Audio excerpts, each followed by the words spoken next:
Hey everybody, Don Zoldi here, the CEO of P3 Tech Consulting. And today I've got with me Kevin Fray, the Vice President, Field CTO of Mark43. And we're going to share with you the public safety platform of the 21st century. Say hi to everybody, Kevin. Hi everybody, how you doing? Awesome. So before we get into demonstrating this amazing platform, let's go ahead and roll a quick video. I happened to make a phone call a little over 10 years ago to the folks at Mark43. We were looking for a better records management system. If you don't have the right CAD and RMS system, somebody else is going to tell the story for you and you might not like it. Mark43 proposed that we could use tablets, and the young police officers love the new tools. Mark43 helps us get that real-time information to deploy resources and create that credibility with the community. When you're dealing with a major event, you need information immediately. Mark43 can get that quickly and accurately. Our goal for public safety is to prevent these crimes.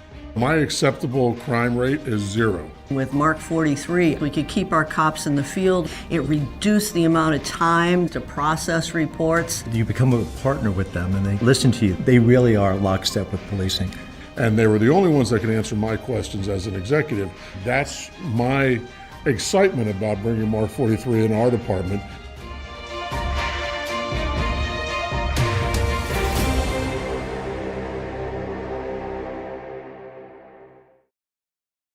All right, very good. You know, as they say, a picture paints 1,000 words. And today we're going to paint that picture for you of 3 separate functionalities of the Mark43 platform: computer-aided dispatch, or CAD, records management system, RMS, as well as analytics. And let's Kevin, over to you. Yeah. So first and foremost, awesome sizzle reel. Love that. Love some of our great partners and some of my favorite Mark43 people here. And as you said, Dawn, I'm going to go ahead and kick this off with the CAD. And already what I've posted here is our mapping screen. So pitch, right? What is Mark43? What is CAD? What is our public safety platform? So the moment that, you're on the street or, you're at home and you dial 911, right, it's going to go through the circuit. It's going to dump off to what's called a public safety access point or a telecommunications center. That's going to be your first line of telecommunicators that are going to take the ingress of your event. And so the computer-aided dispatch, or CAD system, as this is referenced within the public safety industry, is going to be the software that dispatcher, the call taker, the call center immediately uses, right? And so what I like to first start on is the mapping screen, because again, one of the big differentiators with Mark43 and one of the great things and aesthetically pleasing things about our platform is our mapping technology, right? A lot of public safety agencies use what's called Esri, or they'll refer to it by the actual software platform, which is ArcGIS, right? And so we have ArcGIS built directly into our product. So right now what you're looking at is a demonstration environment around Louisville Metro Police Department, Jefferson County in the Commonwealth of Kentucky, one of my favorite partners of Mark43, but they have a lot of great GIS resources. And again, as that call is coming in and as you're looking at, different units, like this is a police unit, actually 260 Alpha is going to be the unit that I am logged in as during the demonstration here that you'll use, and you'll actually see a tether to like my physical location because it's picking up the GPS. But ultimately, again, as these call taker or telecommunicators looking at the call or the information coming in, and they're looking at units and they're looking at cameras maybe on the map, or they may be tracking drones or other assets of apparatus or equipment that first responders would be using. This is just one part of the platform. Now I'll take it over to a little bit of some other screens, right? And again, once I start getting into the real demonstration and actually like dispatching some units and kind of getting through the life cycle of an event, we'll come back to the map. But the map is just one of 3 very important screens.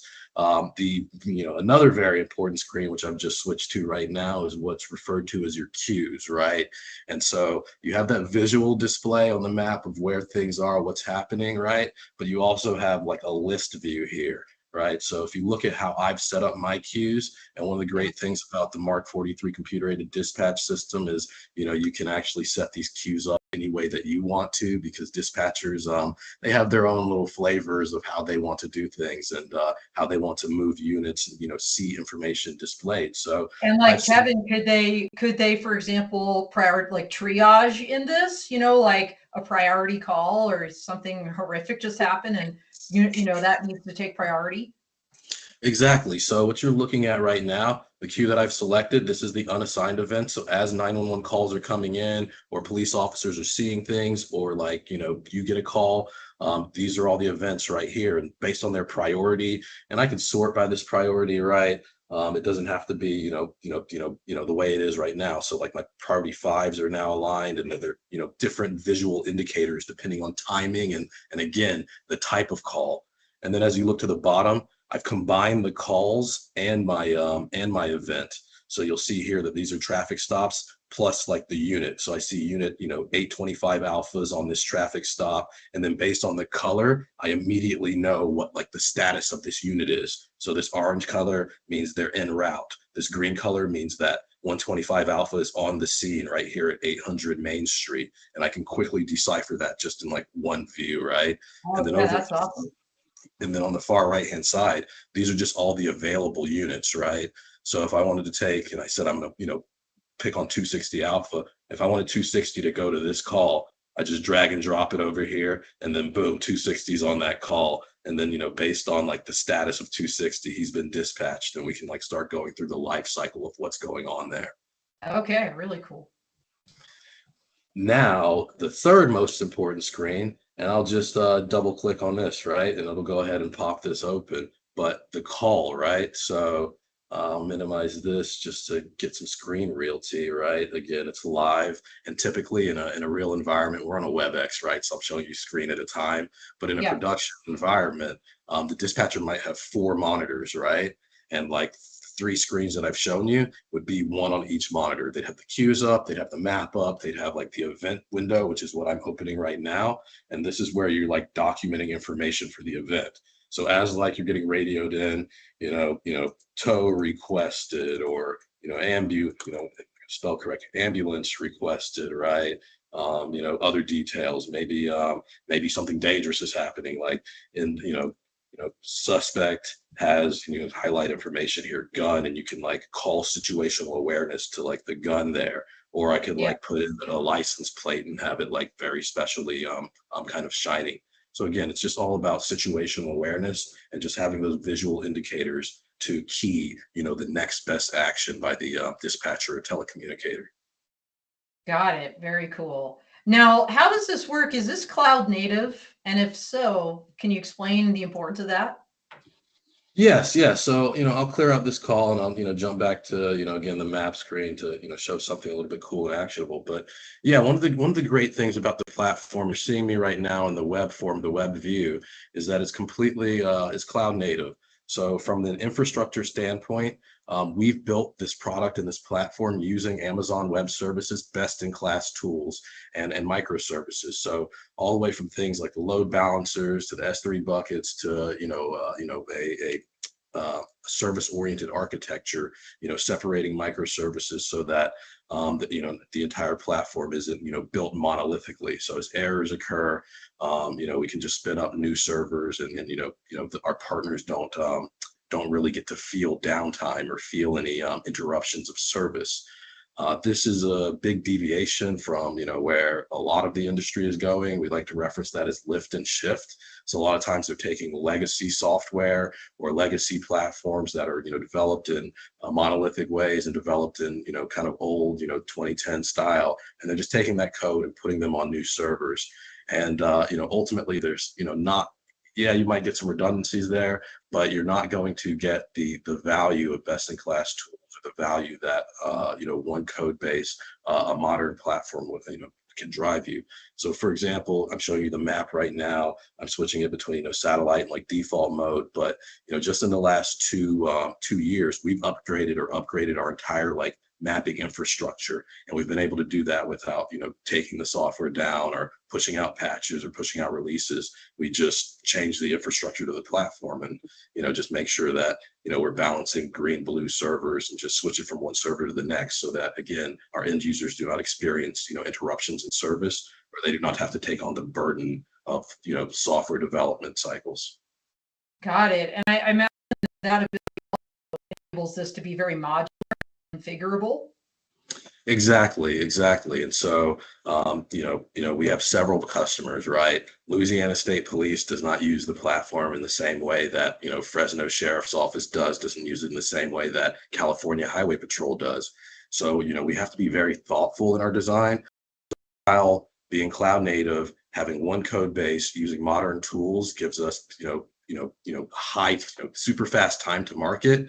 We still have to take a step back and make sure that the features that we push and the enhancements that we create are configurable or can mold to the customer's problems. I like to say to my team, no excuses, just solutions. And at the end of the day, whenever we're working with our partners, just get in, listen to them, lead with empathy, and then get into the administrative panel, and we can make very wholesale changes to the platform in a short amount of time. Again, not interrupting service and development. It's just a refreshing of the cache, logging in and logging out, and the changes get realized. Awesome. Kevin, did you want to walk us through kind of an incident lifecycle using this before we get to the records management functionality? Yeah. Let's go ahead through an incident lifecycle here. So, all right. So we'll start, kind of at a CAD event. I cleared this right here, but starting at your queues, and you're seeing right now we have command line. So again, a lot of legacy platforms will have a command line. It's like a little bit of a DOS prompt, and they want users want to be able to put information in the platform fast, right? So being able to type it versus point and click is just a user preference. And again, seconds turn to minutes, turn to hours, save lives. So generally when a call comes in, right, we have what's called an E911 controller, but the integration would push the call in. You get ANI-ALI, which is referred to as automatic number, automatic location identification, right? And so, boom, I'll load up some preloaded information here. But you'd see this on the right-hand side. You see like where the caller information comes in. You'd be able to get some location data, and I'd be able to one button click and pull that data in and start identifying where that area is or where the call is coming in. So. First off, the call comes in, you get a latitude and longitude from the cell phone tower. You also could possibly get, some more accurate information. We have an integration with a platform, our service called Rapid SOS, which has like very, very accurate caller data. So we can really, really drill in on like the location of the calls, which is extremely important for solving the problem. So we know that, say the caller's coming in at 700 Central Avenue, which is Churchill Downs. The cell tower is kind of resolving to this. I can one button click and kind of see on the map where information is coming from, so I don't have to be monolithic to again what's going on. I can see all this information here. All right, maybe this is the call tower, right? So you can confirm this. I'll go ahead and drill this down to 700 Central just to make sure I'm drilling on the right location. Boom, one button click, and then I've automatically like pre-populated the information based on like the different disciplines. So police, fire, EMS, based on like their locations data, it automatically resolves the address to like the district, the sector, the beat, the grid, right? So you can know, if it's a fire department, what firehouse this is automatically assigned to, what police, how you divide up your areas or your jurisdictions as police officers. Then you'd be able to just hit tab here a couple times, right? Update that data. You put in the call for service type. We'll say this is a suspicious person call, suspicious vehicle call. And then you'd be able to start putting in notes on this. So suspicious male wandering in the parking lot, right? Just an example. One button click, save that call, and now this call is in your queues, right? I've created this call. One button click here, I can jump back to the queue screen, and you'd see right here the suspicious person vehicle call. This is the call that I just created right here. And I learned something. So the yellow then or the orange at the bottom will show the vehicle that's en route to that suspicious call. Exactly. Now this is a call. This is a separate call. And then, real quick here on the queues, I can see like some high level information. There's a little red check box here. This little red location lets me know that there's some cautions, right? So you can track, information at that location. Like maybe maybe it's a known gang hangout. Maybe there's some construction next door, right? So you can have situational awareness of things going on at that location that are stored at the public works level, or even just at the city level, right? So let's say, again, I want to dispatch 260 Alpha to this call. I can do the drag and drop like I showed you earlier here. So 260 Alpha is going to this call. Boom, 260 Alpha has been assigned to this call. And now it moves from here down to an assigned queue, and it's updated the status of 260 here. So this is the call. And then I can, right click and, update, the status of that unit. So let's say he's been dispatched, radios to me that, he's en route. So now I've updated them to en route, and the code or the code that aligns to their unit status has been updated. Got it. Very cool. I mean, just a couple clicks of the button and all the information you see, I think, is really critical, especially in an emergency where, as you said, Kevin, seconds count, lives are hanging in the balance times in these situations. So, being a lawyer, my brain also goes to, by the way, but I was a prosecutor in the Air Force and worked quite frequently with our security forces as well as our Office of Special Investigations. Those records that are generated in these incidents are critical. And so tell us how this CAD system, how it feeds into your RMS. What is the connection there?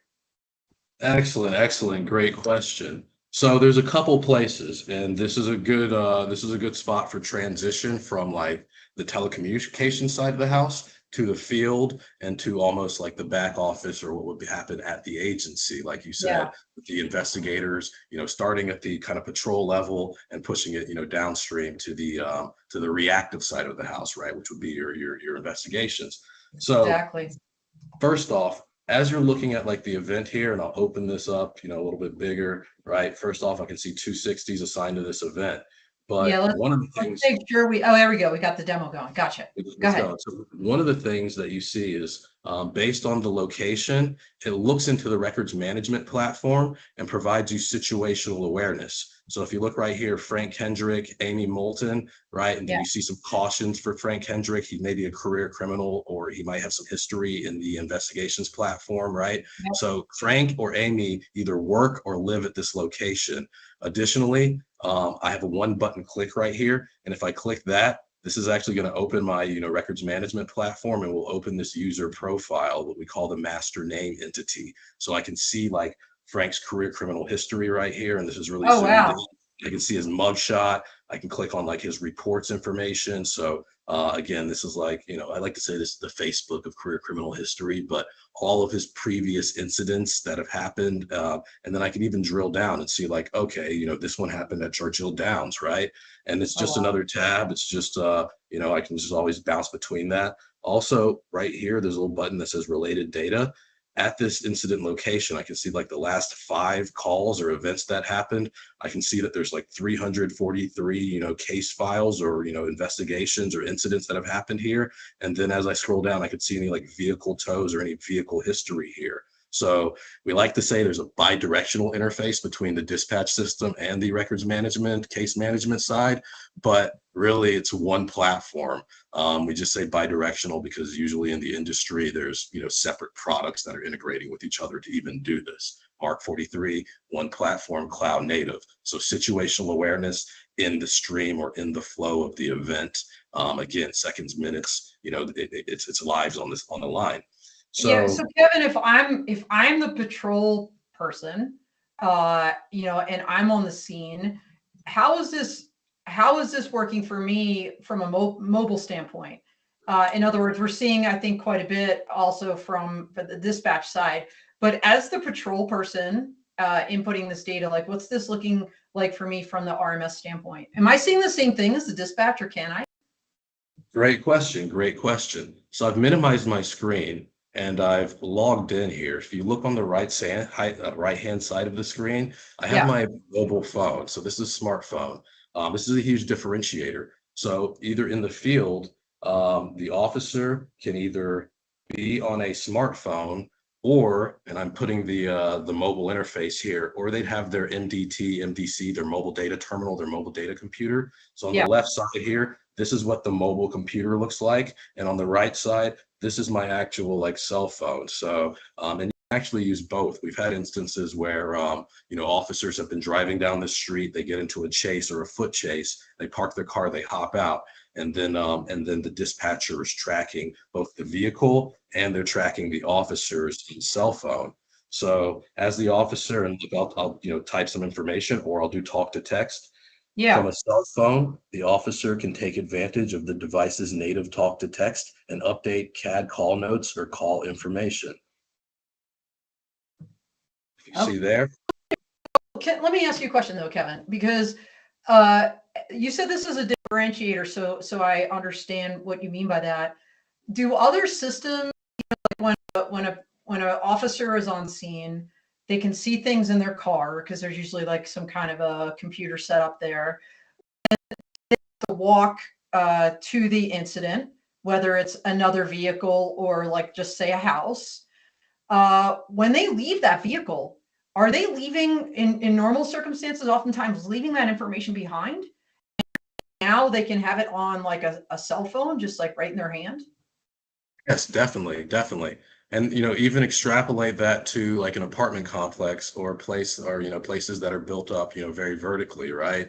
I was at a city, very recently, and they were saying, the officer might have to go to a call that's, in an apartment or in a condominium, right? And they're leaving that mobile data terminal, in their computer. They're going all the way upstairs to the 25th floor or something. They're taking a bunch of notes, and then they're going back down to the computer, finishing their report, then coming back up and like handing off that paper, right? With your mobile data or your smartphone applications, you'll be able to like update the notes. You'll be able to do this in real time without, going back and forth, without, possibly being out of radio range. And, again, just taking advantage of modern technology. Additionally, if I come over here to this little tab called Dex, right? I can start to run persons or vehicles from my cell phone. I can also do it from my mobile data terminal as well. But one of the great things, and this is a great thing for officer safety, I could come over here, scan a driver's license right here. I'll scan, one of my old driver's licenses right here. It'll ask me to scan the front side of it, flip me to the back, scan the back side, up, move closer, boom, it's going to parse that data. And then I can go ahead and send this and run, a little dummy, NCIC or background check. But this is also going to provide results, based on the DMV photo, the other criminal databases. And then if you look in the car interface too as well, it's like provided all the hits here too as well. I'll get my DMV photo. Again, this is a demonstration environment, and it'll also run the records management platform. So I don't need to jump into the RMS and do a run in the on the internal system as well. So, this can save a lot of time. It can keep officers off the side of the road where a lot of, accidents tend to happen. And again, just keeping people safe and providing that key critical information at the tips of their fingers.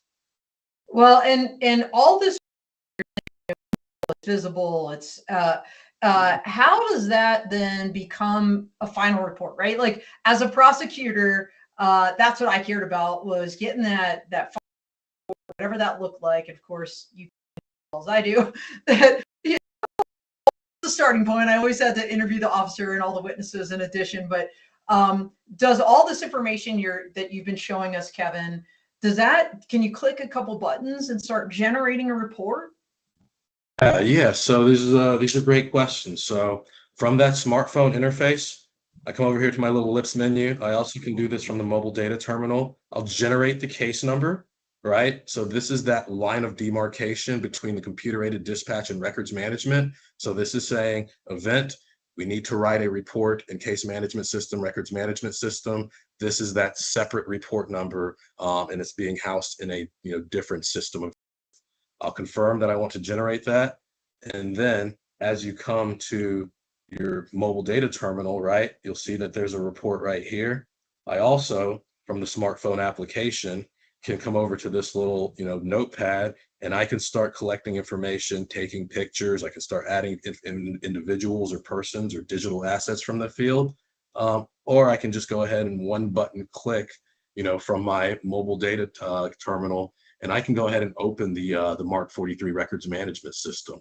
And, I haven't really drilled into our ethos, but if we make life as easy as possible for the end users, right? You're seeing a very easy to use, you're seeing modern technology, but Yeah. if you make life easy for that patrol officer, for the people that are there at the tip of the spear, then as supervisors, as executives, as folks that are running the agencies, right? Your lives will be easier because the data that's captured, it will have guardrails, it will have governance, it will be accurate, it will be trustworthy, and then we'll be able to, move that through your approval streams. But one button click, generate the case, one button click, write report. I'm right here into my modal where I'm, getting ready to write a Mark43 report. I have my different options. Is it a field contact? Is it a crime report? One button click. Yes, it's a crime report. I'm getting all that like fielded data and information and locations data coming over from the CAD event. And then I just say, yes, I want to go ahead and start, auto-filling some of this data and start, capturing the crime report and capturing the information that's, part of this incident, part of this event. Well, that's huge. I mean, not only does it save time, I want to kind of underscore the accuracy aspect of this, because both you and I know that memories fade. And if you can do all of this on the spot, take pictures, scan license plates, or your driver's license, as you kind of gave that example, and on the spot, and then also as an officer, be putting in your notes, like while the event is happening or the minute you get back to your vehicle, while it's all fresh in your mind, that is golden. Because, I mean, as a prosecutor, I can tell you that matters. And the longer you delay, like Kevin, you mentioned going back to the office, writing the report, how many other things have happened between the incident and that moment when you sit down to write that report, to have it so codified in here, where it's feeding from the actual CAD, and then and the information you collected on the spot. I mean, it's amazing. I wish I had something like this, or my officers did in the Air Force when I was a prosecutor, because not only would it make their lives easier, frankly, it would have made my life a lot easier. And at the end of the day, it not only makes people more safe, it actually serves the needs of justice. And that's what this is all about too. So huge fan already. When I met some of your team back several months ago, and they started telling me about all this, I'm like, oh my gosh, this is amazing. And so tell me, Kevin, how does this play with analytics? In other words, we walk through the computer-aided dispatch. We walk through some of the aspects of the RMS, or records management system. How do analytics play with those two things for kind of a holistic solution for our public safety brothers and sisters? Dawn, you brought up, some amazing points. The need for this data, the need for it to be, easily inputted, the need for it to be accurate, and then the need for there to be guardrails. So, first and foremost, there's very purposeful features that just, bring in the accuracy and again, the guardrails, because that locations data, the crime data, it's referenced several times. The same thing is referenced multiple times in a typical police report. And if you really think about that, those are opportunities to like make a mistake, to misspell something, to be inaccurate. And that's the low hanging fruit, as a prosecutor, that your opposition generally goes after. They go after the process, they go after inaccuracies in data, and they don't necessarily attack, yeah, absolutely. So first and foremost, again, that tip of the spear, making sure the data is good so that you can have and trust your analytics is case and key to Mark43. So as I'm writing the report and I'm picking the crime, only fields and data related to the crime will show. So right now, simple assault, it's only asking me about hate crime. Domestic violence is asking me about weapons involved, and that type of specific things. Also, These are fields related to the National Incident-Based Reporting Standard. So the DOJ, January 1st, 2021, instituted a requirement to change from their summary collection of data to a more modern standard. SRS UCR reporting was, dictated in the 1920s. Now we have the incident-based reporting standard, and we've purposefully built the platform to make it easy to collect that type of data and to submit it to the Department of Justice. Also, downstream, it's going to be easy for you to pull analytics on it. So again, as I pick assaults, right, it asks me about assaults. If I change this to larceny, right, it's going to only ask me about larceny fields, right? Boom, now it's asking me about cargo theft, right? Hate bias, DV. It's not asking me about the assault factors, right? Whenever I scroll down to select like the people involved, the victim right here, Kevin Fray, right here, one button click, Randall Jameson flag, right? Once I add a person to a report one time, I only have a one button click to keep adding them to the report later on. So again, I don't need to make mistakes, right? I have the visual indicators, the mug shots, so I'm picking the right person. We're helping them through this. It's like TurboTax for report writing. Some other areas that are purposeful, the narrative, right? I'll go ahead and hit this. I like to say that officers did not join the force to be Charles Dickens, right? We have this burden of coming in here and like writing this very beautiful narrative. And what's the first thing that gets attacked whenever you get there is like the event and how you documented and dictated it, right? Right. What we've seen is that sometimes, right, there's guides, right? DOJ, FBI says like this is like kind of the format of a narrative. So you can actually build in like very specific guides into the platform. So depending on what elements you want them to start documenting, you can have a template that says, based on a burglary, based on domestic violence, based on a probable cause or arrest affidavit statement, you can just one button click, pre-populate this information on there. And then if I say victim, I can, highlight this information. Like I can move this, I can say at, person, and pick a person from here. And then I can pick like all the fielded data. So again, I was looking at a report or a narrative with an agency several months ago, and the officer used the victim's name 6 times in one sentence and misspelled it each time. Right? Oh my gosh, that's like you're absolutely right. I mean, that is low-hanging fruit. And you may not know this either about me, but I was also a defense counsel. And frankly, I was a good one. I was a good prosecutor and I was a good defense counsel. They flipped me back to prosecution after doing defense for a bit. But absolutely low-hanging fruit. That idea that, if they, what else did they get wrong? And so to fix all that and have it semi-automated, but making sure that they can go back through it is really, really key. I do have a question for you, Kevin.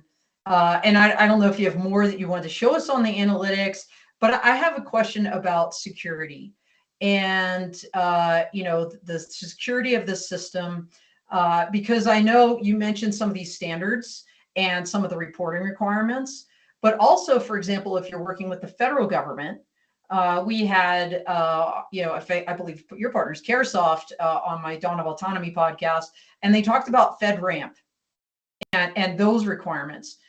You guys recently received a FedRAMP High certification, I guess is the right word for this. Explain to people why that's so significant. Yeah, and I'll share some of the analytics. Again, once you get the data in the platform, you follow the guardrails. Again, we have approval flows. What you get is great, beautiful, aesthetically pleasing analytics that you can use as an agency, right? Good data in, great data out. Now, how that aligns to security standards, compliance, right? I brushed on it a little bit, and you're getting deeper into platform security when it comes to FedRAMP. But these are all burdens and guardrails that are placed on our public safety agencies at every level. So whether it's, you need to report underneath 4% threshold of, crime data of certain types of crime, or it's, the entire environment of your platform needs to be hardened and secure for cybersecurity and infrastructure purposes. Mark43 is going to be the forefront of all compliance and all, again, these stakeholders that are dictating how you have to operate in the field. So I talked about NIBR's IBR reporting. You talked about FedRAMP and cybersecurity. Yes, Mark43 is going to be the only cloud-native CAD and records management system with not just a FedRAMP, but a FedRAMP high rating. Right, we just got through that. Thousands of hours of research, thousands of hours went into this over the last 3 to 5 years. But ultimately, as you stated, U.S. Secret Service Police, through our relationship with our first customer, Washington, D.C. Metro Police Department, and the corroborating agencies within the District of Columbia, Secret Service Police, got on our platform, and based on them being part of the Department of Homeland Security, needed a requirement for the FedRAMP compliance, and so they became our sponsor agency. We updated and kicked up our security compliance internally from things like Zscaler being on our computers to a lot of the operational controls operate our company. There's over 600 controls that we had to implement for FedRAMP High specifically. Wow.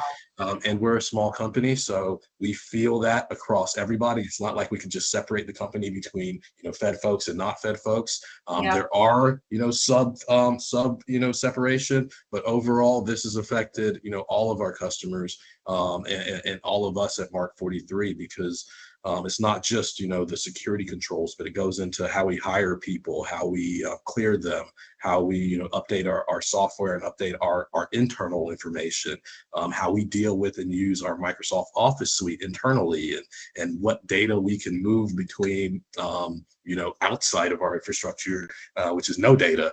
So it's something that we've again put a lot into. It's something that's very unique to us. One of not a lot of overall, just outside of public safety companies, and then within public safety, the only CAD and RMS that is approaching the federal market at this compliance level. That's awesome. As I listen to everything you're saying and all the things you showed us, I think easy, accurate, modular, support. And all of those things are so important. And I know, you and I haven't, you mentioned kind of in passing, but some of that information that can be fed in can also come from drones.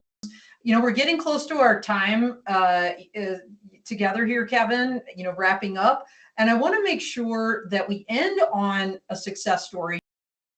So many different public safety agencies you mentioned, Secret Service, others that you guys are already working with.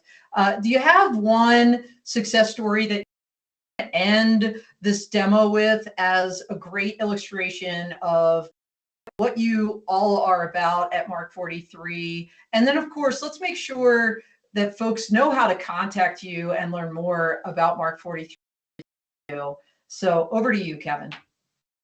Yeah. There's so many success stories out there. We have so many great partners.